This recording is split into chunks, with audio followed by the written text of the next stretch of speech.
So Theresa May's political career has ended in tears for only Theresa May and the European Union. They seem to be the only other people who are particularly bothered about this, other than the genuflecting Conservatives who are trying to maintain the established order within their party and show that, in fact, it hasn't been almost critically weakened by Theresa May's premiership. It's actually all good, it's all fine, we're going to carry on and we're going to get the job done. Well, fingers crossed. But the prospect of Boris becoming Prime Minister has actually been quite concerning for the European Union. They seem to be worried now that something might change, something significant that will be detrimental to themselves, because Theresa May had essentially sold the country out with her deal. It's just a capitulation to say the EU can tell us what to do and we will just accept it. We can't accept that. And that's why they're joking about turning us into a colony. That's why they were so happy with Theresa May herself. It was a source of continuous frustration in Brussels that she, in the EU leader's opinion, repeatedly pandered to the extreme Brexiteers in her party rather than face the inevitability of compromise and the necessity of cross-party cooperation, which Brussels believes finally came too late to get an exit deal agreed. Right? The exit deal that they negotiated was a capitulation.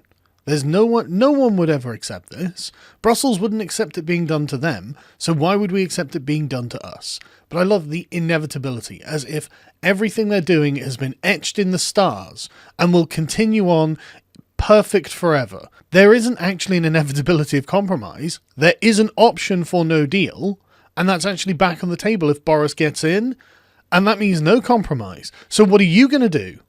You're going to have to compromise yourselves, because that's the point. It's all take from us and not give from them. And Theresa May was agreeing to all this, and everyone knows it. And again, it's just framed from the pro-Europe perspective. The BBC never frames anything from the pro-Brexit perspective. That's always considered negative, as it crash out without a deal and stuff like this. But anyway, European politicians and diplomats have always said to me, what we, the EU, need is a British Prime Minister strong enough to be able to do a deal in Brussels and then sell it back home in Westminster, whoever they may be, right? When you say strong enough, what you mean is either tyrannical enough or stupid enough to be able to take the deal that they get and actually sell it back home.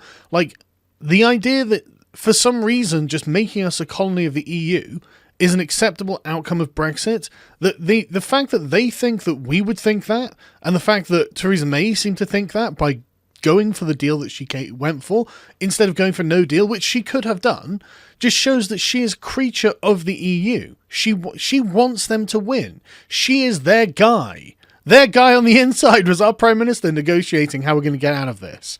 That's what she was, right? Look at what Juncker says here. He describes her as a woman of courage for whom he has great respect. I don't share that opinion with Juncker. I don't consider her a woman of courage. I consider her a moral coward, and I have absolutely zero respect for her and the things that she's done and the damage that she's done to this country. I don't see how one could come to that conclusion unless they were batting for the other side. You know, and this like, they should have hated her.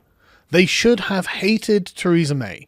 And the fact that they didn't hate Theresa May just goes to show you that she was working for them.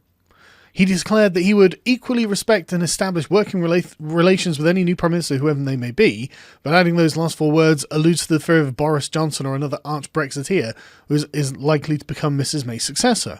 That's right. They're genuinely worried about a Brexiteer getting in charge, because then the Brexiteer is not going to simply do things in the bureaucratic European way.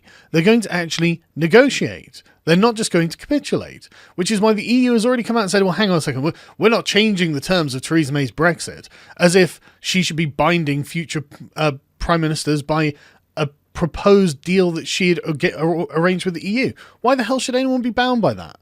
You know, but the EU doesn't want to change it because it's scary to them, isn't it? Because they go from being in the driver's seat to being the ones driven.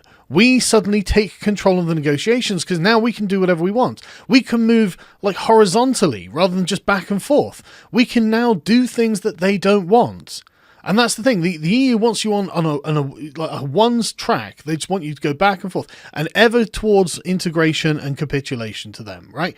And if we go, right, well, we're going to go this way then, well, what are they going to do? This is why they're genuinely scared. And a no-deal exit could be dangerous for Ireland, or at least their economy, because so much of Ireland's economy is actually tied to Britain. So again, we'll dictate things to Ireland then, won't we? You know, they'll be begging us for a deal, a personal deal, presumably, assuming that's even allowed. But how could the EU even stop them, right? If we got a deal with them on just an agreement to trade their things, then that makes it shows that the EU itself is the emperor with no clothes. The EU can't stop Ireland from trading with us. It hasn't got an army. It actually can't stop them. So what the hell is it going to do? And what kind of sanctions is it going to start placing on its own provinces? That's going to make them look good.